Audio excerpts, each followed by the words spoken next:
हरे कृष्ण। 18वां अध्याय जब आता है तो भगवान सारी बातें कहने के बाद अर्जुन को फिर क्या कहते हैं, सब कुछ कहने के बाद, सारा ज्ञान देने के बाद अर्जुन को जो कहते हैं वो बड़े ध्यान से सुनिएगा। उसके बाद भगवान ने हम सब के लिए भी कुछ कहा है, तो वो जो हमारे लिए कहा है वो भी बड़ा सुनकर के आपको बड़ा हर्षित महसूस करेंगे, आप बड़ा सुख मिलेगा आपको, जो भगवान ने हम सब के लिए कहा है। तो उसे आप भगवान का मैसेज समझिएगा हम सब के लिए, जो 18वें अध्याय के अंत में बोला जाएगा। भगवान ने अर्जुन को कही है वो बात हम सब के लिए, तो संदेश भगवान का है हम सब के लिए, तो उसे सुनकर आपको बड़ा आनंद आएगा। तो सबसे पहले ठाकुर जी को, राधा रानी को निमंत्रित करते हैं। हे कृष्ण प्रिय मित्र, हे बहन राधा रानी, हम आपको निमंत्रित करते हैं, आपका धन्यवाद करते हैं कि आपने इस सफर को यहां तक पहुंचाया, हमें ये आज्ञा दी, निमित्त बनाया कि हम 16 अध्याय पूर्ण कर पाए।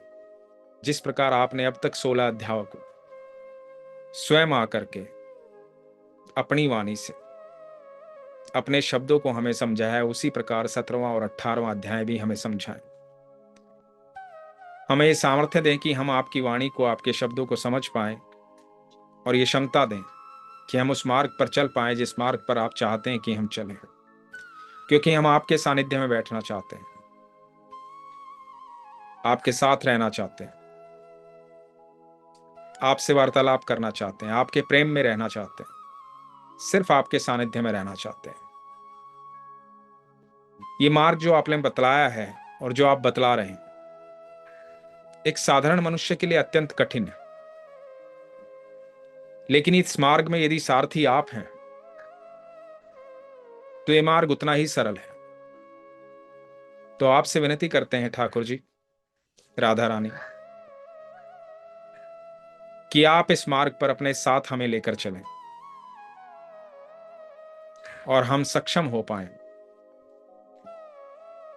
अपने जीवन की इस महाभारत में विजयी होने में। आप हर पल हर क्षण हमारे साथ रहें, आपकी आज्ञा लेते हुए पढ़ते हैं प्रभु। हरे कृष्ण, राधे कृष्ण। 18वां अध्याय शुरू करते हैं। अर्जुन बोले, हे महाभाव, हे अंतर्यामिन, हे वासुदेव, मैं सन्यास और त्याग के तत्व को पृथक पृथक जानता हूं। सन्यास और त्याग को मैं अलग अलग जानता हूं, ऐसा अर्जुन कहता है। श्री भगवान बोले, कितने ही पंडित जन तो काम्य कर्मों के त्याग को सन्यास समझते हैं। भगवान कहते हैं कि कितने पंडित जन, कितने विद्वान लोग तो समझते हैं कि मैंने कर्मों को त्याग दिया तो सन्यास हो गया, तथा दूसरे विचार कुशल पुरुष सब कर्मों के फल को त्याग कहते हैं। तो कुछ लोग ऐसे जानते हैं कि सब कर्मों का जो फल है वो त्यागना ही त्याग है। कई एक विद्वान ऐसा कहते हैं कि कर्म मात्र दोष युक्त है, इसलिए त्यागने के योग्य है, और दूसरे विद्वान ये कहते हैं कि यज्ञ, दान और तप रूप कर्म त्यागने योग्य नहीं है। तो कुछ ये कहते हैं कि कर्म जो है वो हमेशा दोष युक्त होता है, तो इसलिए कर्म को त्याग देना चाहिए। लेकिन भगवान यह कह रहे हैं कि कुछ लोग इसलिए कहते हैं कि यज्ञ, दान और तप रूप, यज्ञ, दान और तप, ये कर्म जो है त्यागने के योग्य नहीं, ये कर्म जरूर करने चाहिए, बाकी कर्मों को भले ही त्याग दो। तो हे पुरुष श्रेष्ठ अर्जुन, सन्यास और त्याग, इन दोनों में से पहले त्याग के विषय में तू मेरा निश्चय सुन। अब भगवान क्या कहते हैं, क्योंकि त्याग सात्विक, राजस और तामस भेद से 3 प्रकार से कहा गया, त्याग भी 3 प्रकार का है, सात्विक, राजसिक और तामसिक। यज्ञ, दान और तप रूप कर्म त्याग करने के योग्य नहीं। जो यज्ञ है, दान है और तपस्या है, ये कर्म त्याग करने के योग्य नहीं, ये कर्म आपको कभी नहीं त्यागने चाहिए, बल्कि वो तो अवश्य कर्तव्य है, ये कर्तव्य बनता है मनुष्य का। क्योंकि यज्ञ, दान और तप, ये तीनों ही कर्म बुद्धिमान पुरुषों को पवित्र करने वाले हैं, इन तीनों को करने वाला पुरुष जो है हमेशा मन से सरल रहेगा, शांत रहेगा। आप सोचो, आप यदि यज्ञ करने वाले हैं, दान करने वाले हैं, तपस्या करने वाले, भगवान का नाम जाप लेने वाले हैं, तो आपका मन कभी अशांत नहीं होगा, आप अपने आप में सरल ही रहेंगे हमेशा। तो पुरुष को पवित्र करने वाले हैं भगवान, ऐसा बताते हैं। इसलिए हे पार्थ, इन यज्ञ, दान और तप रूप कर्मों को तथा और भी संपूर्ण कर्तव्य कर्मों को आसक्ति और फलों का त्याग करके अवश्य करना चाहिए।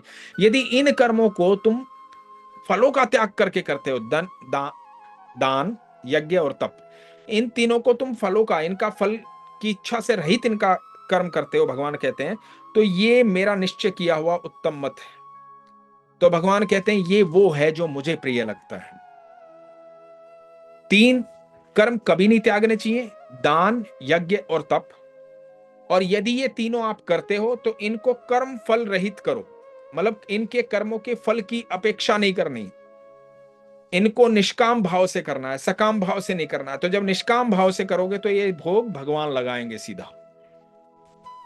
निषिद्ध और काम्य कर्मों का तो स्वरूप से त्याग करना उचित ही, परंतु नित्य कर्म का स्वरूप से त्याग करना उचित नहीं है। इसलिए मोह के कारण उसका त्याग कर देना तामस त्याग कहा जाता है।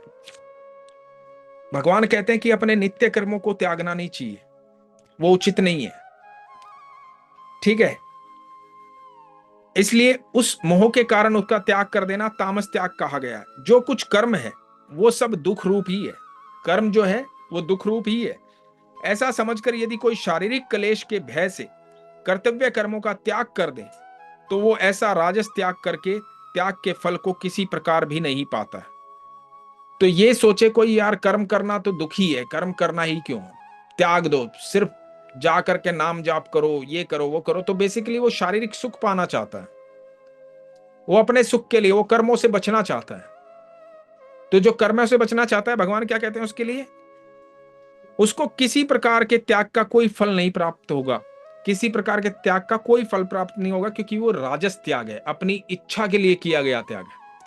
भगवान कहते हैं हे अर्जुन, जो शास्त्र विहित कर्म करना कर्तव्य है, इसी भाव से आसक्ति और फल का त्याग करके किया जाता है, वो सात्विक त्याग माना जाता है। जो फल का त्याग करके त्याग किया जाता है, जैसे दान किया, तप किया, यज्ञ किया और किसी फल की कोई कामना नहीं की, किसी इच्छा के वश में यज्ञ नहीं किया, किसी इच्छा के वश में दान नहीं किया, किसी इच्छा के वश में तप नहीं किया, तो ऐसा दान, यज्ञ, तप, ऐसा किया गया कर्म सात्विक कर्म कहलाता है।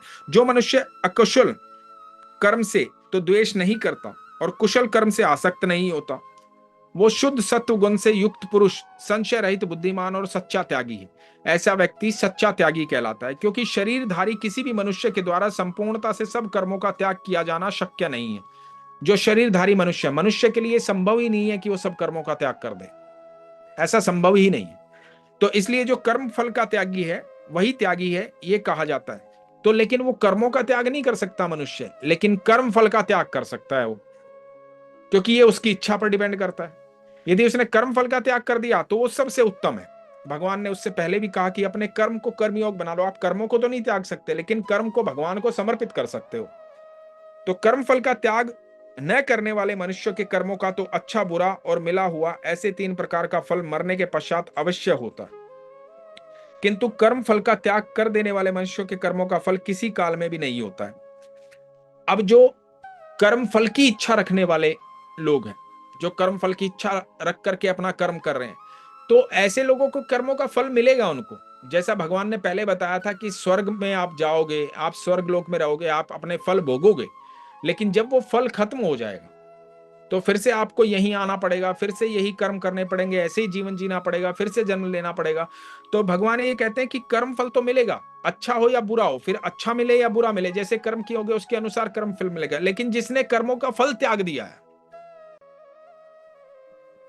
वो किसी वजह से यदि उससे कोई गलत कर्म भी हो जाता है किसी कारण से, और उसने कर्म फल त्याग रखा है, अच्छे का भी और बुरे का भी, हर चीज का सब कुछ भगवान को समर्पित कर रखा है उसने, तो उसने जब कर्म फल को त्याग दिया तो उसका किसी भी काल में कोई हिसाब किताब नहीं होगा, ना लोक में, ना परलोक में, ना इस काल में, ना उस काल में, जन्म जन्मांतर तक उसका कोई प्रारब्ध नहीं होगा। उसने कर्म सारे मुझे समर्पित कर दिया कि उनके प्रारब्ध मैं वहन करूंगा। भगवान ये कहते हैं उसके सुख दुख मैं वहन करूंगा।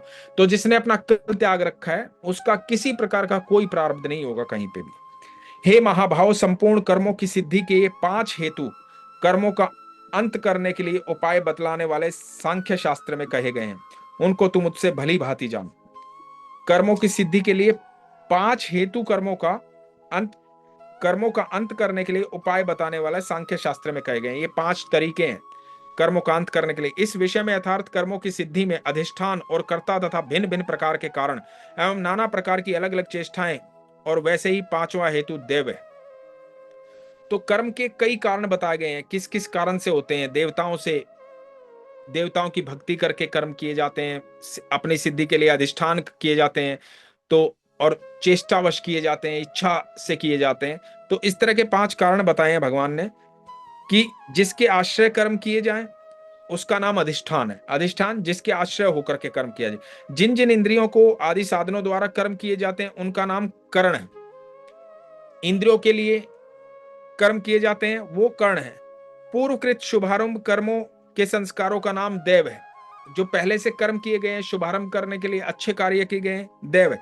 सत्संग और शास्त्र के अभ्यास से तथा भगवत अर्थ कर्म और उपासना के करने से मनुष्य की बुद्धि शुद्ध होती है, इसलिए जो उपयुक्त साधनों से रहित है उसकी बुद्धि अशुद्ध है, ऐसे समझना चाहिए। मनुष्य मन, वाणी और शरीर से शास्त्रानुकूल अथवा विपरीत जो कुछ भी कर्म करता है उसके ये 5 कारण हैं। परंतु ऐसा होने पर भी जो मनुष्य अशुद्ध बुद्धि होने के कारण उस विषय में यानी कर्मों के होने में केवल शुद्ध स्वरूप आत्मा को कर्ता समझता है, वो मलिन बुद्धि वाला अज्ञानी यथार्थ नहीं समझता है। जिस पुरुष के अंतःकरण में मैं करता हूं ऐसा भाव नहीं है तथा जिसकी बुद्धि सांसारिक पदार्थों और कर्मों में लिपायमान नहीं होती है, वो पुरुष इन सब लोगों को मार कर भी वास्तव में न तो मरता है और न ही पाप से बंधता है। एक व्यक्ति जो अपने कर्मों में हमेशा ये कहता है कि ये कर्म मेरा है, मैंने किया है, जो अपने आप को प्रधान समझता है, जो भगवान को मानता ही नहीं है कि करने वाला भगवान है, तो उसके कर्मों का फल तो उसको मिलता ही है, उसके प्रारब्ध उसको काटने पड़ते हैं। लेकिन जो ऐसा व्यक्ति जो ये मान लेता कि कर्ता मैं हूं, मैं ही ईश्वर सब कुछ करने वाला हूं और अपने सारे कर्मों को मुझे समर्पित कर देता है, तो ऐसा व्यक्ति कभी पाप से नहीं बंधता है, किसी प्रकार के प्रारब्ध में नहीं बंधता है, किसी प्रकार के कर्मों में नहीं बनता है, कर्मों के फल में नहीं बनता है। ज्ञाता, ज्ञान और ज्ञेय, ये 3 प्रकार की कर्म प्रेरणा है और कर्ता, करण तथा क्रिया, ये 3 प्रकार कर्म संग्रह हैं। ज्ञाता मतलब जानने वाला, ज्ञेय मतलब जिसके द्वारा जाना जाए उसका नाम ज्ञान है, जानने में आने वाली वस्तु का नाम ज्ञेय है। जिस चीज को हम जान रहे हैं वो ज्ञेय है, जिसके द्वारा जाना जा रहा है वो ज्ञान है, और जो जानने वाला है वो ज्ञाता है। कर्म करने वाला कर्ता कहलाता है। जिन साधनों से कर्म किया जाए उनका नाम करण है, और करने का नाम क्रिया है। जो क्रिया हो रही है उसे क्रिया कहते हैं। तो भगवान अभी इनके बारे में ज्ञाता, ज्ञान और ज्ञेय, ये 3 प्रकार की कर्म प्रेरणा और कर्ता, करण तथा क्रिया, ये 3 प्रकार के कर्म संग्रह हैं। गुणों की संख्या करने वाले शास्त्र में ज्ञान और कर्म तथा कर्ता गुणों के भेद से 3 प्रकार के ही कहे गए हैं। उनको भी तू मुझसे भली भांति सुन। जिस ज्ञान से मनुष्य पृथक पृथक सब भूतों में एक अविनाशी परमात्मा भाव को विभाग रहित संभाव से स्थित देखता है, उस ज्ञान को तू सात्विक जान। जो भगवान को अलग सबके भीतर देखता है, सब भूतों के भीतर जिसको भगवान के दर्शन होते हैं, सबको संभाव में देखता है, जिसको कोई भी अलग दिखाई नहीं देता, कोई मनुष्य, कोई जीव, प्रकृति की कोई चीज जिसको अलग नहीं दिखाई देती, जिसको सबके भीतर ईश्वर दिखाई देते हैं, ऐसा जो व्यक्ति है, ऐसे ज्ञान को, ऐसा ज्ञान प्राप्त करने वाला व्यक्ति, ये सात्विक ज्ञान है। किंतु जो ज्ञान अर्थात जिस ज्ञान के द्वारा मनुष्य संपूर्ण भूतों में भिन्न भिन्न प्रकार के नाना भावों को अलग अलग जानता है, उस ज्ञान को तू राजस जान। अब जो जीते हैं, हम सबको अलग अलग मानते हैं कि ये अलग है, ये अलग है, ये अच्छा है, ये बुरा है, ये सही है, ये गलत है। तो जो इस प्रकार मानता है वो राजस ज्ञान को मानता है, राजसी ज्ञान है। परंतु जो ज्ञान एक कार्य रूप शरीर के सदृश आसक्त है तथा जो बिना युक्ति वाला, तात्विक अर्थ से रहित और तुच्छ है, वो तमस कहा गया है। जो एक कार्य रूप में स्थित, एक शरीर में, जो अपने आप को ही मानता कि मैं ही करने वाला हूं, मैं ही करता हूं, जो कुछ हूं मैं ही हूं, ऐसा व्यक्ति जो है था वो तमस ज्ञान कहा जाता है। जो कर्म शास्त्र विधि से नियत किया हुआ और कर्तापन के अभिमान से रहित हो तथा फल न चाहने वाला पुरुष द्वारा बिना राग द्वेष के किया हो, वो सात्विक कहा जाता है। ऐसा कर्म जो बिना किसी फल की इच्छा किए हुए, कर्तापन के द्वारा, बिना किसी अभिमान के, बिना किसी राग द्वेष के किया जाता है, ऐसा सात्विक कहा जाता है। परंतु जो कर्म बहुत परिश्रम से युक्त होता है तथा भोगों को चाहने वाला पुरुष द्वारा या अहंकार युक्त पुरुष द्वारा किया जाता है, वो कर्म राजस कहा जाता है। ऐसा कर्म जो बहुत मेहनत से किया जाता है और जो अपने फल की इच्छाओं की पूर्ति के लिए किया जाना। भगवान कहते हैं जो सात्विक कर्म है ना, वो तो बहुत सरल है, लेकिन जो राजसिक कर्म है उसमें बहुत मेहनत लगती है, क्योंकि आपकी इच्छाएं पूरी करने के लिए वो कर्म आप कर रहे हैं। तो भगवान कहते हैं ऐसा कर्म राजस कहलाता है। जो कर्म परिणाम, हानि, हिंसा और सामर्थ्य को न विचार कर केवल अज्ञान से आरंभ किया जाता है, वो तमस कहा जाता है। ऐसा कर्म जिसमें कभी विचार ही नहीं किया जाता कि इस कर्म के करने से किसकी हानि हो सकती है, क्या लाभ प्राप्त हो सकता है, इसका परिणाम क्या होगा, बिना विचार विमर्श के बस अपना कर्म करना है क्योंकि आपको करना है ऐसा, तो ऐसा कर्म तामसिक कर्म कहलाता है। जो कर्ता संग रहित, अहंकार के वचन न बोलने वाला, धैर्य और उत्साह से युक्त तथा कार्य के सिद्ध होने और न होने में हर्ष, शोक आदि विकारों से रहित है, वो सात्विक कहलाता है। ऐसा व्यक्ति जिसके अंदर कभी उत्साह नहीं आता, सुख दुख के लिए संभाव रहता है, धैर्य से अपना काम करता है, अहंकार रहित वचन बोलता है। जो कर्ता हमेशा अपने कार्य सिद्ध होने में किसी प्रकार का, यदि उसका कार्य सिद्ध हो जाए तो बहुत ज्यादा खुश नहीं होगा, नहीं होगा तो बहुत ज्यादा दुखी नहीं होगा, ऐसा संभाव रखने वाला, ऐसे विकारों से बचने वाला व्यक्ति सात्विक कहलाता है। जो कर्ता आसक्ति से युक्त, कर्मों के फल को चाहने वाला और लोभी है तथा दूसरों को कष्ट देने के स्वभाव वाला, अशुद्धाचारी और हर्ष शोक से लिप्त है, वो राजस कहा गया है। ऐसा व्यक्ति जो कर्मों के फल की इच्छा रखता है तो दुखी भी होता है, सुखी भी होता है। जब उसका फल मिल जाता है, अच्छा फल मिलता है तो सुखी होता है, बुरा फल मिलता है तो दुखी होता है।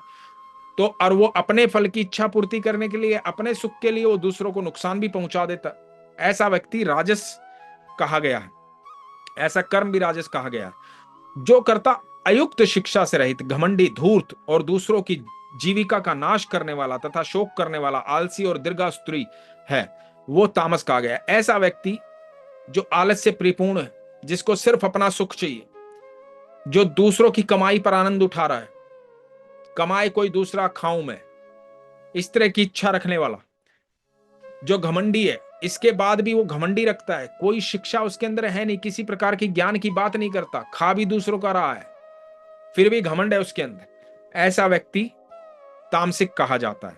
हे धनंजय, अब तू बुद्धि का और धृति का भी गुणों के अनुसार 3 प्रकार का भेद मेरे द्वारा संपूर्णता से विभाग पूर्वक कहा जाने वाला सुन। हे पार्थ, जो बुद्धि प्रवृत्ति मार्ग और निर्वृत्ति मार्ग को, कर्तव्य और अकर्तव्य को, भय और अभय को तथा बंधन और मोक्ष को यथार्थ जानती है, वो बुद्धि सात्विक है। जो सारी चीजों को, कि मोक्ष है, बंधन है, अभय है, भय है, कर्तव्य है, क्या कर्तव्य है, क्या अकर्तव्य है, क्या करना चाहिए, क्या नहीं करना चाहिए, किस कौन सी चीज भयभीत करती है, कौन सी चीज भयभीत नहीं करती है, क्या बंधन है और क्या मोक्ष है, इन सबको समान रूप से जानने वाला व्यक्ति और फिर कर्म करने वाला व्यक्ति, ऐसी बुद्धि जो होती है, ऐसा ज्ञान जिसके पास होता है, वो सात्विक बुद्धि कहलाती है उसके पास। हे पार्थ, मनुष्य जिस बुद्धि के द्वारा धर्म और अधर्म को तथा कर्तव्य और अकर्तव्य को भी यथार्थ नहीं जानता है, वो बुद्धि राजसी है। जिस व्यक्ति को ना ये पता कि ये धर्म क्या और अधर्म क्या है, जिस व्यक्ति को ये नहीं पता कि कर्तव्य क्या है और अकर्तव्य क्या है, बस उसको अपना डिसीजन लेना है, अपने तरीके से चलना है, ऐसे व्यक्ति की बुद्धि राजसी बुद्धि होती है, क्योंकि उसको सिर्फ अपना सुख दिखाई दे रहा होता है और कुछ दिखाई नहीं दे रहा होता है। हे अर्जुन, जो तमोगुणी से घिरी हुई बुद्धि अधर्म को भी ये धर्म है ऐसा मान लेती है तथा इसी प्रकार अन्य संपूर्ण पदार्थों को भी विपरीत मान लेती है, वो बुद्धि तामसिक बुद्धि है। जो ऐसा व्यक्ति होता है कि अधर्म है, पता है अधर्म है, पता है कि अपनी इच्छा पूर्ति के लिए बकरे की बलि देना अधर्म है, किसी जीव की हत्या हो रही है, लेकिन उसको यह कह करके मान लेता है कि यही धर्म है, यही तरीका है, और अधार्मिक कार्यों को भी, तंत्र विद्या को, इन सब चीजों को, अधार्मिक कार्यों को अपनी इच्छा पूर्ति के लिए ये साबित करने की कोशिश करता है यही धर्म है और यही सही तरीका है। ऐसा व्यक्ति तामसिक बुद्धि वाला होता है, उसकी बुद्धि जो होती है तामसिक होती है। हे पार्थ, जिस अव्यभिचारिणी धारण शक्ति से मनुष्य ध्यान योग के द्वारा मन, प्राण और इंद्रियों की क्रियाओं को धारण करता है, वो धृति सात्विक। ऐसा व्यक्ति जो मन प्राण और इंद्रियों से भगवत प्राप्ति के लिए भजन ध्यान और निष्काम कर्मों में लगाने का नाम कार्य करता है। ऐसा कार्य जो इंद्रियों की क्रियाओं को इसलिए धारण करता है कि मतलब मन प्राण ध्यान योग के द्वारा अव्यभिचारिणी फल रहित धारण शक्ति से मनुष्य जो ये धारण करता है, ऐसी धृति सात्विक है। परंतु हे पार्थ, हे प्रथा पुत्र अर्जुन, फल की इच्छा वाला मनुष्य जिस धारण शक्ति के द्वारा अत्यंत आसक्ति से धर्म अर्थ और कर्मों को धारण करता है, वो धारण शक्ति राजसी है। जिसकी फल की इच्छाएं हैं, उसकी धारण शक्ति राजसी है। हे पार्थ, दुष्ट बुद्धि वाला मनुष्य जिस धारण शक्ति के द्वारा निंद्रा भय चिंता और दुख को तथा उन्मत्ता को नहीं छोड़ता अर्थात धारण किए रहता है, वो धारण शक्ति तामसिक है। जो व्यक्ति दुष्ट बुद्धि वाला होता है, हमेशा अपने फायदे की सोचता है, वो हमेशा भय में रहता है, चिंता में रहता है, डरा हुआ रहता है, आलसी रहता है, कर्मों से बचता रहता है, निंद्रा में रहता है। ऐसा व्यक्ति जो इस तरह की चीजों को धारण करता है, वो धारण शक्ति तामसी कहलाती है। हे भरत श्रेष्ठ, अब 3 प्रकार के सुख को भी तू मुझसे सुन।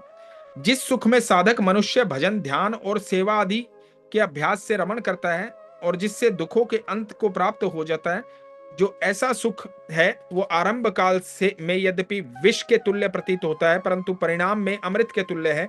इसलिए वो परमात्मिक विषय बुद्धि के प्रसाद से उत्पन्न होने वाला सुख सात्विक कहा जाता है। तो भगवान कहते हैं, जिस सुख में साधक मनुष्य भजन ध्यान और सेवा आदि के अभ्यास में रमण रहता है, जो अच्छा भोजन करता है, भजन में रमण रहता है, भगवान का ध्यान करता है सात्विक बुद्धि के द्वारा, ऐसे व्यक्ति को शुरू शुरू में अपने जो कर्म है ना, वो ऐसा जहर जैसे लगते हैं, कठिन लगते हैं बहुत, कि आसान नहीं है, लेकिन उनका परिणाम हमेशा अमृत के समान होता है। तो जिनको ऐसे कार्य कठिन लगते हैं कि यार नाम जाप करना, इतनी माला जाप करना, भगवान का ध्यान करना, अच्छा दान करना, बिना कर्म फल के इच्छा करते हुए कर्म योग करना, ऐसा कठिन है, बहुत कठिन है। तो भगवान कहते हैं, जब ये शुरू में कठिन लगेगा, लेकिन यदि तुम इस मार्ग पर चल पड़े तो तुम्हें सिर्फ अमृत प्राप्त होना है, सिर्फ अमृत प्राप्त होना है। भगवान कहते हैं ऐसा सुख जो है वो सात्विक सुख कहलाता है। जो सुख विषय और इंद्रियों के संयोग से होता है, वो पहले भोग काल में अमृत के तुल्य प्रतीत होने पर भी परिणाम विष के तुल्य है, इसलिए वो सुख राजस सुख कहलाता है। ऐसे कार्य जो तुम्हें आनंद दे रहे हैं, तुम्हें लग रहा है कि इसमें मुझे आनंद आ रहा है, इसमें मुझे आनंद आ रहा है, तो वो आनंद देने वाले जो शुरू में आनंद देते हैं ना, वो बाद में आपको विष पान करवाते हैं।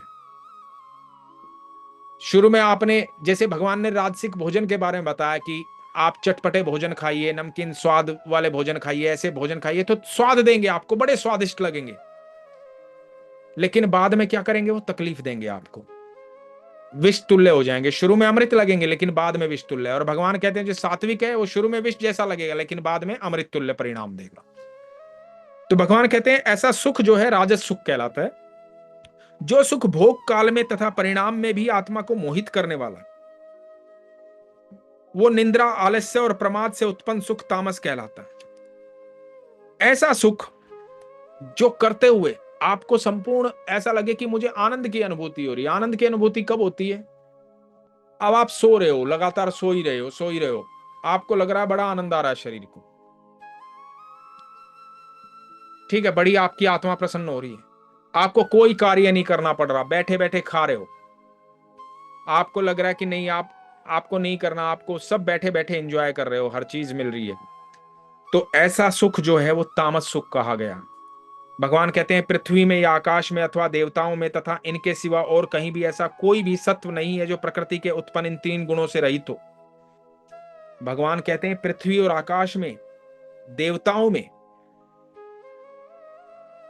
तथा इनके सिवा और कहीं भी कोई ऐसा सत्व नहीं है, कोई ऐसा जीव नहीं है अनंत ब्रह्मांड में जो प्रकृति के इन 3 गुणों से रहित हो। कहीं ना कहीं जो कुछ भी है ना, चाहे वो देवी देवता हैं, चाहे कोई भी जीव है, वो इन 3 गुणों से बंधे हुए हैं। ये 3 गुण उन सब के भीतर है, प्रकृति के। हे परंतप ब्राह्मण क्षत्रिय और वैश्यों के तथा शूद्रों के कर्म स्वभाव से उत्पन्न गुणों द्वारा विभक्त किए गए हैं। तो जो ये 4 वर्ण बताए गए हैं, ब्राह्मण क्षत्रिय वैश्य और शूद्र, ये कर्म और स्वभाव के द्वारा अलग अलग किए गए हैं। अंतःकरण का निग्रह करना, इंद्रियों का दमन करना, धर्म पालन के लिए कष्ट सहना, बाहर भीतर से शुद्ध रहना, दूसरों के अपराधों को क्षमा करना, मन इंद्रिय और शरीर को सरल रखना, वेद शास्त्र ईश्वर और परलोक आदि में श्रद्धा रखना, वेद शास्त्रों का अध्ययन अध्यापन करना और परमात्मा के तत्व का अनुभव करना, ये सब के सभी ब्राह्मण के स्वाभाविक कर्म है। ऐसा व्यक्ति जो है वो ब्राह्मण योनि, उसका 4 वर्णों में वो ब्राह्मण वर्ण में आता है। शूरवीरता, तेज, धैर्य, चतुरता और युद्ध में न भागना, दान देना और स्वामी भाव, ये सब के सब ही क्षत्रिय के स्वाभाविक कर्म है। ऐसा व्यक्ति क्षत्रिय स्वभाव में होता है, जो शूरवीर होता है, तेज जिसके चेहरे पर होता है, धैर्य रखता है, चतुरता से काम करता है, युद्ध में भागता नहीं है, जो दान देना, स्वामी भाव, राजा की तरह जीवन जीता है, ऐसा व्यक्ति क्षत्रिय भाव में। खेती, गोपालन और क्रय विक्रय रूप सत्य व्यवहार, ये वैश्य के स्वाभाविक, जो व्यापार करता है, खेती करता है, गैया पालने में, गाय पालने में सहयोग करता है, गैया पालता है, उससे उससे भी तो उसका वो चलता है ना कि गायें पालता है, दूध बेचता है, जो जो भी इस तरह का व्यवसाय करता है, वो व्यक्ति, ऐसा व्यक्ति स्वाभाविक कर्म जो है वैश्य कर्म है उसका। तथा सब वर्णों की सेवा करना शूद्र का भी स्वाभाविक कर्म है। जो शूद्र होता है, इन सारे वर्णों की सेवा करना उसका स्वाभाविक कर्म होता है, वो शूद्र कहलाता है। तो भगवान कहते हैं अपने अपने स्वाभाविक कर्मों में तत्परता से लगा हुआ मनुष्य भगवत प्राप्ति रूप परम सिद्धि को प्राप्त हो जाता है। आप किसी भी वर्ण में पैदा हुए हो, आपका स्वभाव चाहे कुछ भी हो, चाहे आप अपने कर्मों से ब्राह्मण हो, चाहे क्षत्रिय हो, चाहे, भगवान ने चारों वर्णों के काम बताए हैं, ठीक है। अब तक भगवान गुण बता रहे थे प्रकृति के, लेकिन अब काम बताएं कि क्या क्या काम करने चाहिए।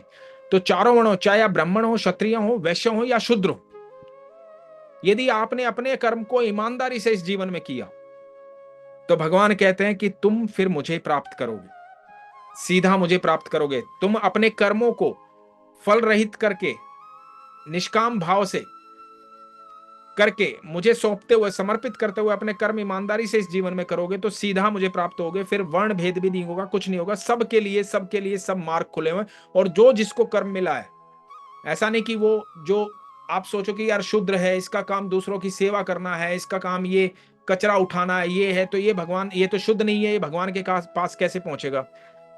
भगवान उसको किस नजर से देख रहे हैं? तो आपका नजरिया है कि वो कचरा उठा रहा है। भगवान उसको किस नजर से देख रहे हैं कि ये वो वर्ण है जिसका काम दूसरों की सेवा करना है। तो हमारे अंदर भी ये भाव प्रकट होना चाहिए कि ऐसा व्यक्ति जो हमारे, जैसे हमारे घरों में काम करने वाले होते हैं, जो हमारे हेल्पर होते हैं, या जो हमारा दिन रात कचरा उठाते हैं, सड़कें साफ करते हैं, जो इस तरह के काम करते हैं, हमें उनको सम्मान भाव से देखना चाहिए, क्योंकि भगवान ने उनको भी सबसे श्रेष्ठ बनाया है कि सबका काम संभालने वाले ये लोग हैं, सबकी सेवा करने वाले ये लोग हैं।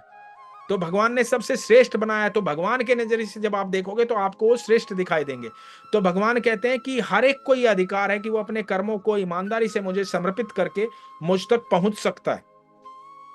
तो भगवान कहते हैं कि अपने स्वाभाविक कर्म में लगा हुआ मनुष्य जिस प्रकार से कर्म करके परम सिद्धि को प्राप्त होता है, उस विधि को तू सुन। अब वो विधि सुनो, जिस परमेश्वर से संपूर्ण प्राणियों की उत्पत्ति हुई है और जिससे वो समस्त जगत व्याप्त है, उस परमेश्वर की अपने स्वाभाविक कर्मों द्वारा पूजा करके मनुष्य परम सिद्धि को प्राप्त हो जाता है, जो मैंने अभी बताया आपको। अच्छी प्रकार आचरण किए हुए दूसरों के धर्म से गुण रहित भी अपना धर्म श्रेष्ठ है, क्योंकि स्वभाव से नियत किए हुए सर्व धर्म रूप कर्म को करता हुआ मनुष्य पाप को नहीं प्राप्त होता। जो स्वभाववश उसको कर्म मिला है, अब क्षत्रिय जो है, क्षत्रिय को ये कर्म ही मिला, उसका स्वभाव है।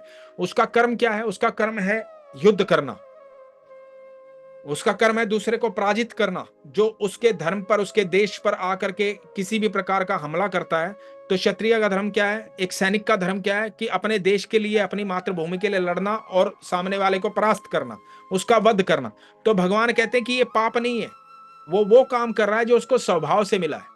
यदि वो उस काम को समर्पित करके, मुझे समर्पित करके वो काम भी कर रहा है, उस तरह का काम भी कर रहा है, तो भी वो पाप का भागी नहीं होगा, क्योंकि वो जो स्वभाव उसको ईश्वर ने दिया, उस स्वभाव के अनुरूप वो कर्म कर रहा है। तो ब्राह्मण को अपना कार्य करना चाहिए, वैश्य को अपना कार्य करना चाहिए, क्षत्रिय को अपना कार्य करना चाहिए और शूद्र को अपना कार्य करना चाहिए। अतएव हे कुंती पुत्र, दोष युक्त होने पर भी सहज कर्म को नहीं त्यागना चाहिए, क्योंकि धुएं से अग्नि की भांति सभी कर्म किसी न किसी दोष से युक्त हैं। भगवान कहते हैं कि इस बात को नहीं मान लेना चाहिए कि कई बार क्षत्रिय, जैसे अर्जुन ने सोचा, अर्जुन ने क्या सोचा कि मैं इन सबको क्यों मारूं, ये तो पाप हो जाएगा, इन सबको मार के मुझे हासिल क्या होगा, मैं अपने पितामह के कैसे मारूं, मैं अपने भाइयों को कैसे मारूं, कैसे अपने गुरु को मारूं। ये सोच करके अर्जुन ने कहा कि नहीं प्रभु, पाप हो जाएगा, मैं युद्ध नहीं करता, चलो आप वापस यहां से। तो भगवान ने उसी के लिए श्रीमद् भगवत गीता बोली। भगवान कहते हैं कि जो आपको कर्म सौंपा गया, जिस योनि में आप पैदा हो, जिस वर्ण में आप पैदा हुए, उस कर्म को ये सोच करके ना त्यागें, त्याग ना करें कि ये जो है दोषयुक्त कार्य कर रहा हूं मैं। यदि तू अपने स्वभाववश जो कर्म करेगा, उस कर्म को मुझे समर्पित करेगा, तो तू दोषयुक्त नहीं है, तू पाप रहित है, तेरे जिम्मेदारी कोई पाप नहीं है, क्योंकि वो स्वभाव मैंने तुझे दिया है। तो इसलिए किसी प्रकार का पाप तू नहीं कर रहा है। और भगवान कहते हैं कि हर कर्म कहीं ना कहीं दोष से युक्त होता है, चाहे कोई भी कर्म हो, दोष से युक्त होता है। जिस प्रकार अग्नि जो है वो धुएं से रहित नहीं हो सकती, अग्नि के साथ हमेशा धुआं होगा, अग्नि कितनी पवित्र है लेकिन धुआं होता है, उसी प्रकार हर कर्म कहीं ना कहीं दोष से लिप्त होता है। तो इसलिए उस बात की चिंता मत कर।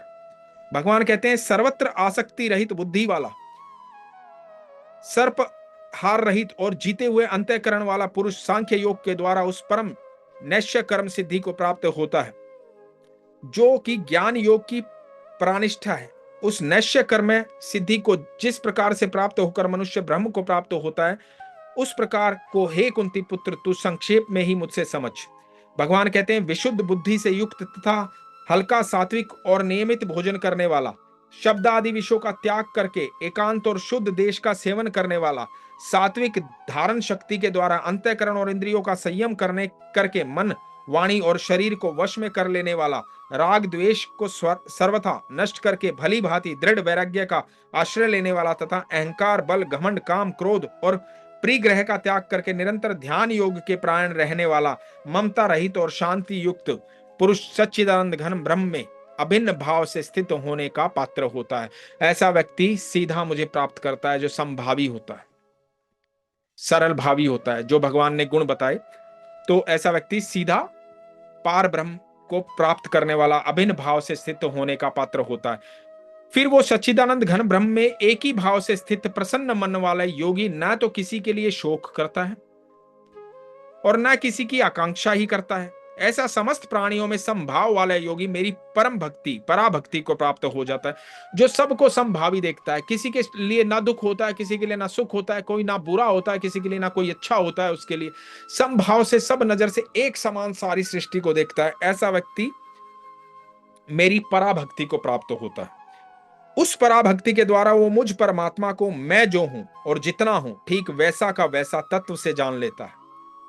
तो जो तू देख रहा है, जिस रूप में तू देख रहा है, जिस पार ब्रह्म रूप में तू देख रहा है, जो किसी ने नहीं देखा है, यदि कोई इस मार्ग पर चलता है संभाव होकर के, वो मुझे संपूर्ण जान लेता है। जैसा मैं हूं, जितना विशाल हूं, जैसा हूं, जो जो मैं करता हूं, जिस प्रकार का मैं हूं, वो मुझे संपूर्णतः तत्व से जान लेता है। वो जान लेता है कि मैं कौन हूं, तथा उस भक्ति से मुझको तत्व से जानकर तत्काल ही मनुष्य मुझ में प्रविष्ट हो जाता है। फिर वो क्या होता है, मेरे स्वरूप में विलीन हो जाता है, स्वयं मैं ही बन जाता है। फिर वो भगवान कहते हैं मेरे परायण हुआ कर्म योगी तो संपूर्ण कर्मों को सदा करता हुआ भी मेरी कृपा से सनातन अविनाशी परम पद को ही प्राप्त हो जाता है। जो कर्म को योग बना लेता है वो परम पद को प्राप्त हो जाता है। सब कर्मों को मन से मुझ में अर्पण करके तथा समबुद्धि रूप योग को अवलंबन करके मेरे परायण और निरंतर मुझ में चित्त वाला हो। उपयुक्त प्रकार से मुझ में चित्त वाला होकर तू मेरी कृपा से समस्त संकटों का अनायास ही पार कर जाएगा, और यदि अहंकार के कारण मेरे वचनों को ना सुनेगा तो नष्ट हो जाएगा, अर्थात परमात्मा से भ्रष्ट हो जाएगा। भगवान कहते हैं जो ज्ञान मैंने तुझे दिया है, इस ज्ञान में जो संभावी हो जाएगा, सब कर्मों को मुझे समर्पित कर देगा, समबुद्धि हो जाएगा, निरंतर मुझ में चित्त लगाने वाला हो जाएगा, वो तो मुझे प्राप्त कर लेगा। उपयुक्त प्रकार से मुझ में चित्त वाला होकर तू मेरी कृपा से समस्त संकटों को अनायास ही पार कर जाएगा, सारे संकटों से पार चला जाएगा तूने ऐसा कर दिया तो। और यदि अहंकार के कारण मेरे वचनों को न सुनेगा तो नष्ट हो जाएगा। यदि तुझे यह अहंकार हुआ कि नहीं भाई मुझे ज्ञान लेना ही नहीं है, मुझे सुनना ही नहीं है, जो भगवान को मानता ही नहीं है, तो भगवान कहते हैं कि ऐसा व्यक्ति नष्ट हो जाएगा, अर्थात परमार्थ से भ्रष्ट हो जाएगा, उसको परमेश्वर प्राप्त नहीं होंगे।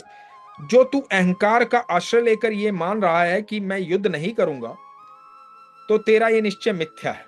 अब अर्जुन को कहते हैं कि तू जो अहंकार का आश्रय लेकर के ये मान रहा है कि तेरा मैं युद्ध नहीं करूंगा, तो तेरा ये निश्चय मिथ्या है, क्योंकि तेरा स्वभाव तुझसे जबरदस्ती युद्ध करवा देगा। भगवान कह रहे हैं कि तू नहीं भी युद्ध करना चाहेगा ना, तो तेरा स्वभाव में क्षत्रिय है, तू स्वभाव से क्षत्रिय पैदा हुआ है, तो मजबूरन तू युद्ध करेगा, तीर चलाएगा। लेकिन कैसे तीर चलाएगा? तू उनको मारने के लिए तीर नहीं चलाएगा, क्योंकि तू युद्ध नहीं करना चाहता, तू अपने बचाव के लिए तीर चलाएगा, क्योंकि तेरा स्वभाव है। तो तेरा स्वभाव तुझसे युद्ध करवाएगा, तीर चलवाएगा, लेकिन जब तू अपने बचाव के लिए तीर चलाएगा तो तू मारा जाएगा। तो भगवान कहते हैं, हे कुंती पुत्र, जिस कर्म को तू मोह के कारण करना नहीं चाहता, उसको भी अपने पूर्वकृत स्वाभाविक कर्म से बंधा हुआ परवश होकर करेगा। जो तू मोह में पागल हो गया है ना, तेरे अंदर दया भाव जागृत हो गया इन सबको देख करके, स्वाभाविक तौर से जो कर्म तेरा बंधा हुआ है, जो तेरा स्वभाव है, वो तुझे करना ही पड़ेगा, भले ही तू कितना भी मोह में बंधा हुआ हो। हे अर्जुन, शरीर रूप यंत्र में आरूढ़ हुए संपूर्ण प्राणियों को अंतर्यामी परमेश्वर अपनी माया से उनके कर्मों के अनुसार भ्रमण करता हुआ सब प्राणियों के हृदय में स्थित है। भगवान अपनी माया से सब प्राणियों के भीतर स्थित है। भगवान कहते हैं, इस सारे शरीर के भीतर मैं तो स्थित हूं, सबको एक स्वभाव दिया है। हे भारत, तू सब प्रकार से उस परमेश्वर की ही शरण में जा, जो तेरे भीतर परमपिता परमेश्वर है, उसकी शरण में जा। उस परमात्मा की कृपा से ही तू परम शांति को तथा सनातन परम धाम को प्राप्त होगा। उसकी शरण में जा, जो मैं कह रहा हूं तुझे वो कर, क्योंकि तू वो नहीं करेगा तो तेरा स्वभाव तुझसे युद्ध करवाएगा और उस युद्ध में तू पराजित हो जाएगा, मारा जाएगा, क्योंकि तू सिर्फ अपने बचाव के लिए युद्ध करेगा। लेकिन तू जो तेरा स्वभाव है उसको ईमानदारी से पूरा कर। तू क्षत्रिय पैदा हुआ है तो क्षत्रिय धर्म को निभा और आप युद्ध कर खड़ा होकर के। भगवान कहते हैं, इस प्रकार ये गोपनीय भी अति गोपनीय ज्ञान मैंने तुझसे कह दिया है। यहां भगवान कहते हैं कि मैंने इतना तुझे 18 अध्याय सुनाए हैं, ये सबसे गोपनीय ज्ञान जो था मेरा, जो मैंने तुझे कह दिया है। अब तू इस रहस्य युक्त ज्ञान को पूर्णतया भली भांति विचार कर, जैसा चाहता है वैसा ही कर। आप समझ रहे हैं कितनी बड़ी बात भगवान ने बोली है। भगवान ने सारा ज्ञान अर्जुन को दिया, सब कुछ समझाया, गलत क्या है सही क्या है, मुझे कैसे प्राप्त कर सकता है, मुझसे दूर कैसे हो सकता है इंसान, मैं कहां कहां उपस्थित हूं, पार ब्रह्म परमेश्वर का रूप दिखा दिया, बता दिया कि सारी सृष्टि मैंने बनाई है, अनंत ब्रह्मांड मेरा रचा हुआ है। वो रूप भी दिखा दिया, वो शक्ति भी दिखा दी, वो सामर्थ्य भी दिखा दी। भगवान ने सब कुछ दिखाने के बाद अर्जुन को क्या कहा? क्योंकि तू मेरा मित्र है इसलिए मैंने तुझे ज्ञान दिया है, लेकिन इसको मानना और ना मानना तेरा काम है, क्योंकि तू एक अलग आत्मा है, इंडिपेंडेंट सोल है। भगवान थोप नहीं रहे हैं कि मैंने तुझे कहा है इसलिए कर। भगवान बता रहे हैं कि तू करेगा तो ऐसा होगा, नहीं करेगा तो ऐसा होगा, क्योंकि तेरा स्वभाव है, तू फंस जाएगा। और भगवान ने यह भी कह दिया उसको कि तू नहीं भी मारेगा तो इन सबको तो मैं मार चुका हूं ऑलरेडी, मैं तो तेरे को निमित्त मात्र बना करके तुझे श्रेय देना चाहता हूं। भगवान ये भी बता चुके हैं। तो सब कुछ बताने के बाद भगवान क्या कह रहे हैं कि अब तेरी मर्जी है, तू करना चाहता है कि नहीं करना चाहता। हम अपने जीवन में सबसे ज्यादा दुखी क्यों रहते हैं? मूल कारण हमारे दुख का क्या? जब कोई हमारे विचारों के अनुसार नहीं चलता तो हमें दुख होता है। हमारे दुख का मूल कारण यह है कि लोग हमारे हिसाब से नहीं चलते। हमारा पति हमारे हिसाब से नहीं चलता, हमारा बच्चा हमारे हिसाब से नहीं चलता, हमारा भाई हमारे हिसाब से नहीं चलता, हमारी बहन हमारे हिसाब से नहीं चलती, हमारे दोस्त हमारे हिसाब से नहीं चलते। और हम क्या चाहते हैं? दुनिया हमारे हिसाब से चले, तभी वो दुनिया सही है। यदि दुनिया को हम दुनिया के हिसाब पर छोड़ दें और किसी को किसी प्रकार का ज्ञान ना दें, और किसी के चलने से दुखी ना हो, परेशान ना हो, कोई कष्ट ना हो, तो हमारे जीवन के सारे दुख उसी पल खत्म है। हमारे दुख का मूल कारण है ये। इसलिए हम क्या करते हैं, दूसरे को समझाते हैं, सिर्फ समझाते नहीं है, हम समझाने के बाद ये भी कहते हैं कि यही करना है, यही सही है, थोपते भी हैं। और फिर यदि वो उसे नहीं करता तो हमें उससे नफरत हो जाती है, हम उससे परे उठ जाते हैं। या हम, क्योंकि कुछ रिश्ते ऐसे हैं जिनसे हम परे नहीं हो सकते, नफरत नहीं कर सकते, जैसे बेटा है, पति है, भाई है, बहन है, माता पिता है, तो हम क्या करते हैं, उनसे दुखी हो जाते हैं, चिड़चिड़े रहने लग जाते हैं, स्वभाव बदल जाता है। ठीक है, हमारा मूल कारण है ये। लेकिन भगवान क्या कह रहे हैं, वो अनंत ब्रह्मांड के रचयिता जिसने सारी सृष्टि बनाई, सब जीवों का कारण वो है, सबकी सांसें देने वाला वह है, सब उससे जीवित है, सारी सृष्टि जिससे जीवित है, जिसका एकाधिकार है पूरी सृष्टि पर, अनंत ब्रह्मांड पर जिसका एकाधिकार है, वो भी अपने बनाए, अपनी बनाई रचना, उसी ने अर्जुन को बनाया ना, अपनी बनाई रचना को ये कहता है कि तू इंडिपेंडेंट है, मैंने तुझे सलाह दी है क्योंकि तुझे प्यार करता हूं, अब करना और ना करना तेरा काम है, करेगा तो ऐसा होगा, नहीं करेगा तो ऐसा होगा। एक मित्र होने के नाते सलाह दे रहा हूं, थोप नहीं रहा हूं तुझ पे। तो यहां भगवान क्या सिखा रहे हैं कि एक मित्र होने के नाते, एक रिश्तेदार होने के नाते, एक शुभ शुभ चिंतक होने के नाते हमें किसी भी व्यक्ति को, किसी भी जीव को सिर्फ एक बार समझाना चाहिए, 2 बार समझाना चाहिए, 3 बार समझाना चाहिए, उसके बाद हमें थोपना नहीं चाहिए, अपेक्षा नहीं रखनी चाहिए, उसको ये नहीं कहना चाहिए कि तू यही कर। हमें उसका अच्छा और बुरा दोनों बताने चाहिए अपनी बुद्धि के अनुसार, जो हमारी बुद्धि है। उससे इस बात पर नाराज नहीं होना चाहिए कि उसने हमारे कहे अनुसार नहीं किया, क्योंकि यदि वो हमारे कहे अनुसार नहीं कर रहा है और हमें लग रहा है कि ये तरीका सही है और वो कह रहा है कि नहीं ये तरीका सही नहीं है, तो वो जब अपने अनुसार करेगा तो 2 ही कारण होंगे, या तो वो चोट खाएगा, उसको नुकसान होगा, या हो सकता है कि उसका जो करने का तरीका है वो हमसे बेहतर हो, उसके परिणाम अच्छे हों, जिसे हम ना समझ पा रहे हो, हमारे पास उतनी बुद्धि ना हो। तो यदि वो चोट खाएगा, यदि उसके परिणाम अच्छे होंगे तो बहुत अच्छी बात है, और यदि वो चोट खाएगा तब भी बहुत अच्छी बात है, क्योंकि फिर अगली बार जब वो करेगा तो उसको ध्यान रहेगा कि उसने चोट खाई थी। तो उसको फ्री छोड़ो, उसको आजाद रहने दो, बांधो मत किसी को, किसी भी प्रकार से बांधना नहीं है, मुक्त रखना है, हमें मोह में नहीं जकड़ लेना है। जैसे हम पक्षियों को अपने मोह में बांधे रखते हैं, कुत्ते को पालते हैं, खरगोश को पालते हैं, अपने मोह में उनको एक सीमा दे देते हैं, लिमिट, लेकिन यदि उनसे प्यार होता तो उनको आजाद छोड़ देते। तो भगवान कहते हैं थोपना नहीं है, भगवान स्वयं अर्जुन को कह रहे हैं कि इस प्रकार ये गोपनीय से भी अति गोपनीय ज्ञान, जो ज्ञान मैंने दुनिया में किसी को इस तरह से दिया नहीं, इतनी आसानी से मैंने तुमसे कह दिया है, क्योंकि तुम मेरे प्रिय मित्र हो। अब तू इस रहस्य युक्त ज्ञान को पूर्णतया भली भांति विचार कर। जब किसी को ज्ञान दो, उसको बोलो कि इस पर तू भी विचार कर अपना। ये भगवान समझा रहे हैं कि तू भी अपना विचार रख, अपनी मति से तू भी सोच, अपनी बुद्धि से तू भी सोच। और भगवान कहते हैं कि ज्ञान को पूर्णतः भली भांति विचार कर, जैसा चाहता है वैसा कर। ये नहीं है कि मेरा निर्णय मान ले, तू जैसा चाहता है विचार कर, पहले जो मैंने तुझे बताया उस पर जो तेरा निर्णय आए वो तू कर। तो भगवान कहते हैं संपूर्ण गोपनीयों से अति गोपनीय मेरे परम रहस्य युक्त वचन को तू फिर भी सुन। तू मेरा अतिशय प्रिय है, मैं तुझसे बेहद प्रेम करता हूं, इससे ये परम हितकारक वचन मैं तुझसे कहूंगा, इसलिए मैं तुझे ये कहता हूं, हे अर्जुन, तू मुझ में मन वाला हो। मैं तुझसे, एक माँ बाप जब बच्चे को समझाते हैं पहले उसको बोल दो, फिर उसको विचार करने के लिए बोलो। अब भगवान क्या कह रहे हैं कि तू मुझ में मन वाला हो, क्योंकि मैं तुझे बहुत प्यार करता हूं अर्जुन। यहां भगवान अपनी भावनाएं अर्जुन के सामने व्यक्त कर रहे हैं। भगवान की भावनाएं सिर्फ उनके भक्तों के लिए होती है, वरना भगवान कहीं भी भावुक नहीं है, इंद्रियहीन है भगवान। कोई इंद्रिय नहीं है जिसको आप सुख और दुख पहुंचा सको।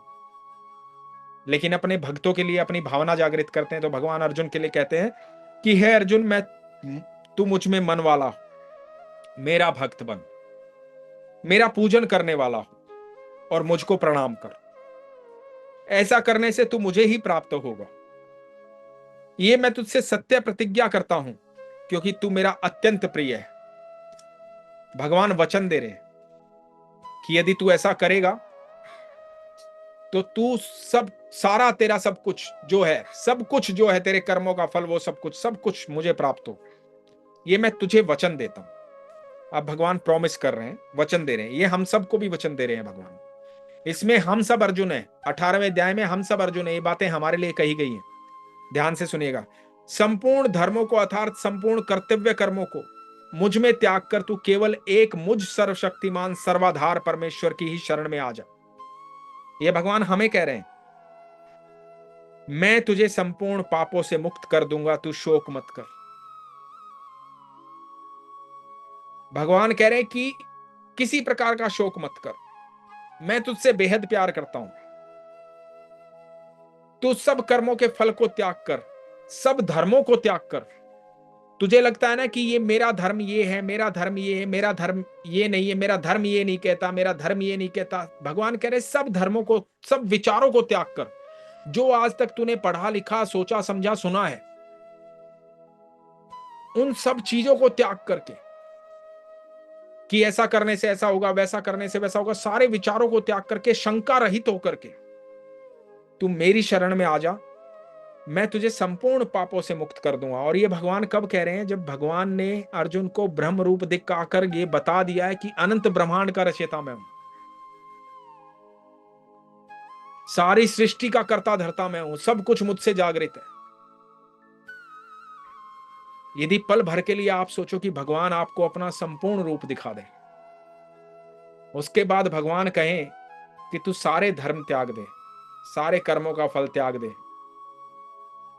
तू मेरी शरण में आ जा, तेरे सारे पापों को मैं वहन करूंगा, पाप मुक्त कर दूंगा तुझे। तो क्या आप क्षण भर में भगवान की शरण में नहीं चले जाओगे? सब चले जाओगे ना?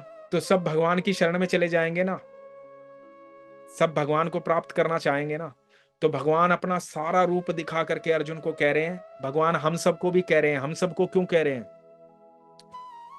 क्योंकि आज से पहले, जब से श्रीमद् भगवद गीता शुरू की है, उससे पहले हमें नहीं पता था कि हमारे ठाकुर जी अनंत ब्रह्मांड के रचयिता हैं और इतने बलशाली, इतने शक्तिशाली हैं, इतने दयालु हैं, इतना प्रेम करते हैं, इतना अगाढ़ प्रेम करते हैं कि भगवान सारे कर्मों को कह रहे हैं कि जितने बुरे कर्म कर दिए कोई बात नहीं, वो सारे भी मैं वहन कर लूंगा।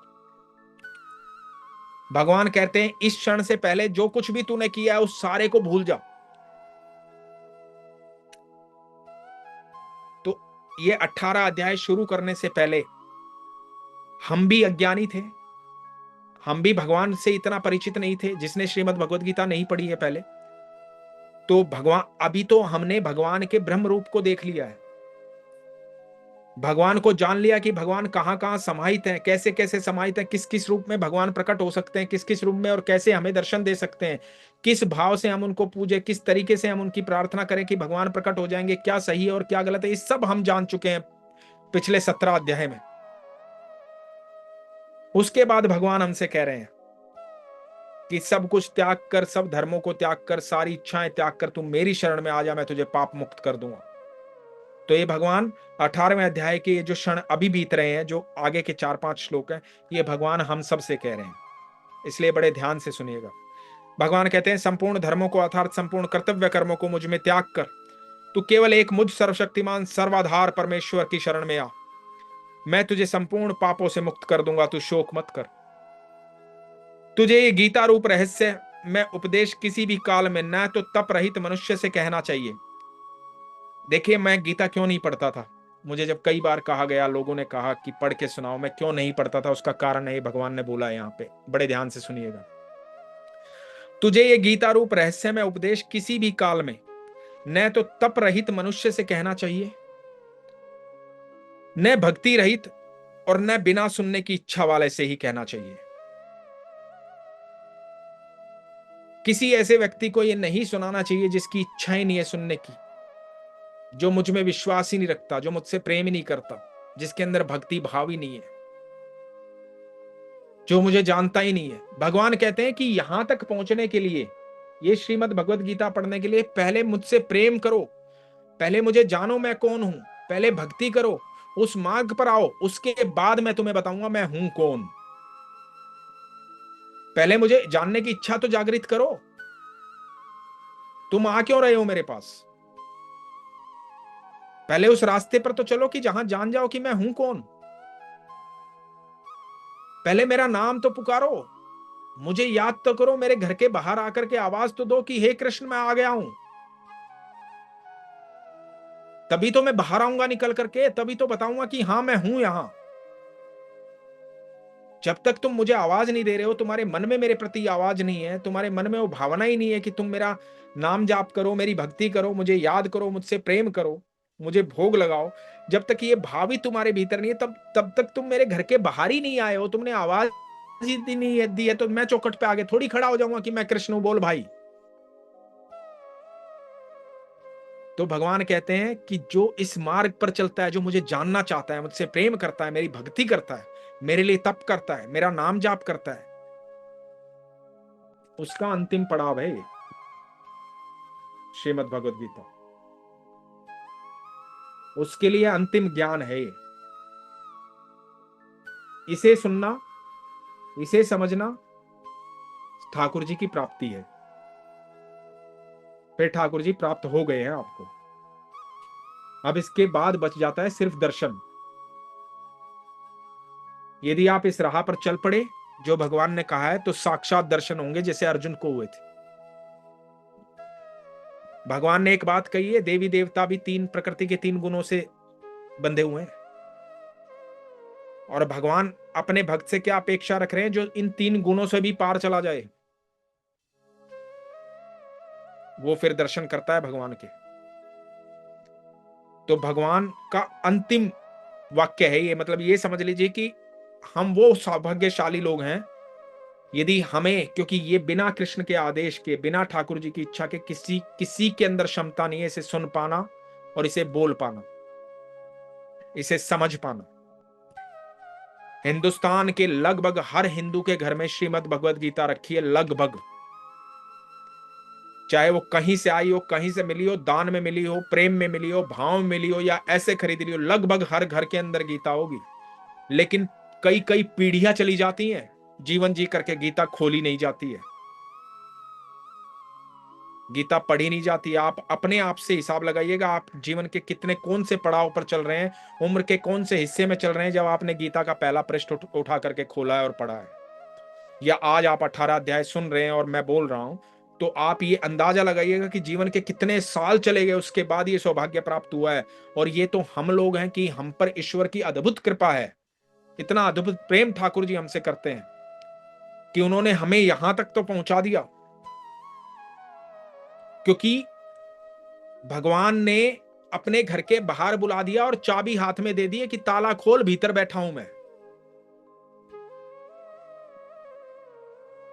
भगवान ने दूसरी क्षमता यह भी दे दी कि तू ताला नहीं खोलना चाहता तो भक्ति का ये मार्ग अपना, मैं बाहर आऊंगा। भगवान कहते हैं जब तू इतना संभावी हो जाएगा, इतना सरल भावी हो जाएगा, तो तू वहीं खड़ा रहे, मैं आऊंगा तेरे लिए। मैं गद्दी से उठ के आऊंगा जैसे सुदामा के लिए आया था, और तुझे गद्दी पे बिठाऊंगा। आप समझ रहे हैं ठाकुर जी क्या कह रहे हैं? कि मैं तुझे गद्दी पर बिठाऊंगा जैसे सुदामा को बिठाया था, लेकिन उतना प्रेम कर मुझसे। आपको पता है सुदामा की पत्नी ने कहा कि तुम जाओ और भगवान से कुछ मांगो, तुम्हारा दोस्त इतना अमीर है। सुदामा इच्छा रहित होकर आया था, कोई इच्छा लेकर नहीं आया था भगवान के पास। और 3 दिन भगवान के पास रहा, 3-4 दिन, जितने दिन भगवान के पास रहा, उसने भगवान को बोला ही नहीं कि प्रभु मैं आया क्यों था तेरे पास। उसने अपनी इच्छा ही जाहिर नहीं की भगवान से। उसने भगवान को बोला ही नहीं कि मैं इतनी गरीबी में जी रहा हूं प्रभु। और अपने जो दाने, अपने चने जिस भाव से वो लेके आया था, छुपा रहा था भगवान के वैभव को देख करके। भगवान कितना प्यार करते हैं, भगवान ने पहले राजगद्दी पे बिठाया, जिस गद्दी पे स्वयं बैठते हैं द्वारकाधीश, उस गद्दी पे बिठाया, अपनी पत्नियों के समक्ष, वहां पर अपने राज दरबार के समक्ष, अपने मंत्रियों के समक्ष, अपनी प्रजा के समक्ष राजगद्दी पे बिठा के उसके चरण धोए।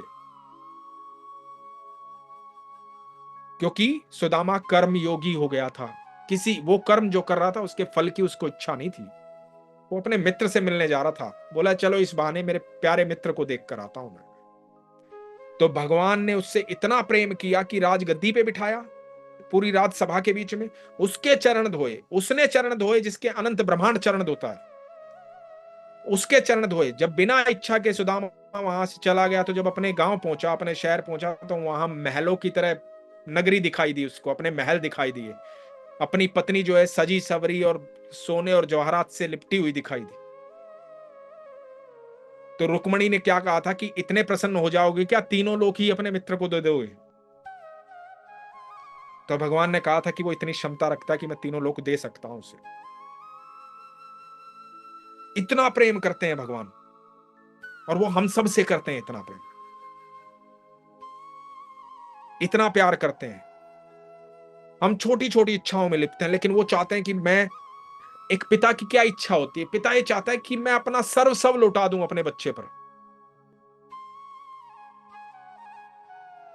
एक पिता किस लिए जोड़ रहा होता है, किस लिए निर्माण कर रहा होता है? अपने बच्चों के लिए। तो भगवान ने सारी सृष्टि हमारे लिए बनाई है, अनंत ब्रह्मांड हमारे लिए रचा है, और वो सब देना चाहते हैं। तो भगवान यहां कहते हैं कि तुझे गीता रूप रहस्य में उपदेश किसी भी काल में न तो तप रहित मनुष्य से कहना चाहिए, न भक्ति रहित से, और न बिना सुनने की इच्छा वाले से ही कहना चाहिए। तथा जो मुझ में दोष दृष्टि रखता है उससे तो कभी भी नहीं कहना चाहिए। जो पुरुष मुझ में परम प्रेम करके इस परम रहस्य युक्त गीता शास्त्र को मेरे भक्त में कहेगा, मेरे भक्तों में कहेगा, वो मुझको ही प्राप्त हो। इसमें कोई संदेह नहीं। तो यहां भगवान ने हम सब के बारे में बात कही। भगवान ने कहा कि जो गीता पाठ करेगा, जो सुनाएगा, वो सीधा मुझे प्राप्त होगा। ठीक है, और जो प्रेम से इसे सुनेगा, ध्यान से इसे सुनेगा, वो भी सीधा मुझे प्राप्त हो। तो ये बात भगवान ने हम सब के लिए कही है। भगवान कहते हैं उससे बढ़कर मेरा प्रिय कार्य करने वाला मनुष्य में कोई भी नहीं है। जो गीता पाठ पढ़ेगा, मेरे भक्तों को सुनाएगा, उससे बढ़कर प्रिय कार्य करने वाला मनुष्यों में कोई भी नहीं है। तथा पृथ्वी भर में उससे बढ़कर मेरा प्रिय दूसरा कोई भविष्य में होगा भी नहीं। ये भगवान कह रहे हैं। जो पुरुष इस धर्म में हम दोनों के संवाद रूप गीता शास्त्र को पढ़ेगा, उसके द्वारा भी मैं ज्ञान यज्ञ से पूजित होऊंगा, ऐसा मेरा मत है। भगवान कहते हैं जो मनुष्य श्रद्धा युक्त और दोष दृष्टि से रहित होकर इस गीता शास्त्र का श्रवण भी करेगा, वो भी पापों से मुक्त होकर उत्तम कर्म करने वालों के श्रेष्ठ लोकों को प्राप्त होगा। ये भगवान हमारी बात कर रहे हैं यहां पे। हे पार्थ, क्या इस गीता शास्त्र को तूने एकाग्रचित से श्रवण किया? ये भगवान हम सबसे कह रहे हैं। और हे धनंजय, क्या तेरा अज्ञान जनित मोह नष्ट हो गया है? अर्जुन बोले, हे अच्युत, भगवान को अच्युत नाम से भी जाना जाता है। हे अच्युत, आपकी कृपा से मेरा मोह नष्ट हो गया है, और मैंने स्मृति प्राप्त कर ली है। अब मैं संशय रहित होकर स्थित हूं, अतः आपकी आज्ञा का पालन करूंगा। अब सारा मोह त्याग दिया अर्जुन ने। भगवान से प्रॉमिस कर रहा है कि मैं, अब आपने जो कहा है, मैं आपकी आज्ञा का पालन करूंगा।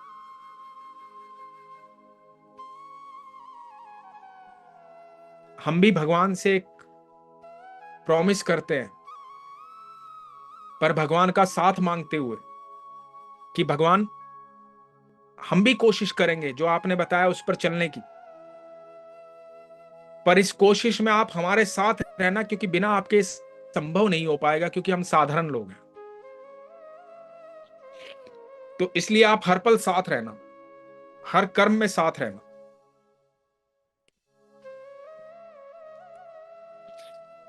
संजय बोले, इस प्रकार मैंने श्री वासुदेव के और महात्मा अर्जुन के इस अद्भुत रहस्य युक्त रोमांचकारक संवाद को सुना। संजय धृतराष्ट्र को बोल रहे हैं, श्री व्यास जी की कृपा से दिव्य दृष्टि पाकर मैंने इस परम गोपनीय योग को अर्जुन के प्रति कहते हुए स्वयं योगेश्वर भगवान श्री कृष्ण से प्रत्यक्ष सुना है। अरे कि मैंने भगवान से स्वयं योगेश्वर भगवान से स्वयं सुना है ये गुह्य ज्ञान। व्यास जी ने मुझे ये ऐसी कृपा दृष्टि दी, मेरे को ये दिव्य दृष्टि प्राप्त हुई कि मैं ये सौभाग्यशाली व्यक्ति हूं कि मैं सब कुछ सुन पाया, भगवान को देख पाया। हे राजन, भगवान श्री कृष्ण और अर्जुन के इस रहस्य युक्त कल्याणकारक और अद्भुत संवाद को पुनः पुनः स्मरण करके मैं बार बार हर्षित हो रहा हूं।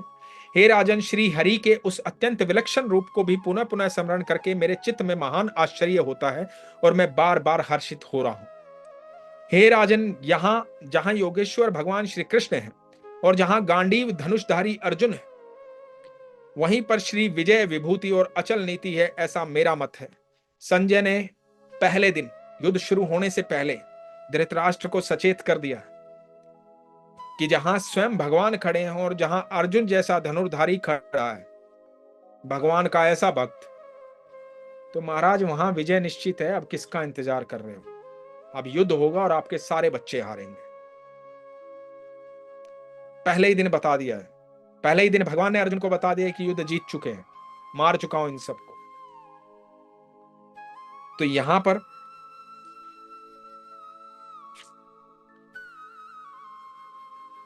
भगवान का 18वां अध्याय संपूर्ण होता है। एक बात जो इस श्रीमद् भगवद गीता में कही गई है, मैं पढ़ना चाहता हूं। श्रीमद् भगवद गीता आनंद चिदघन षडेश्वर्य पूर्ण चराचर वंदित षड ऐश्वर्य पूर्ण चराचर वंदित परम पुरुषोत्तम साक्षात भगवान श्री कृष्ण की दिव्य वाणी है।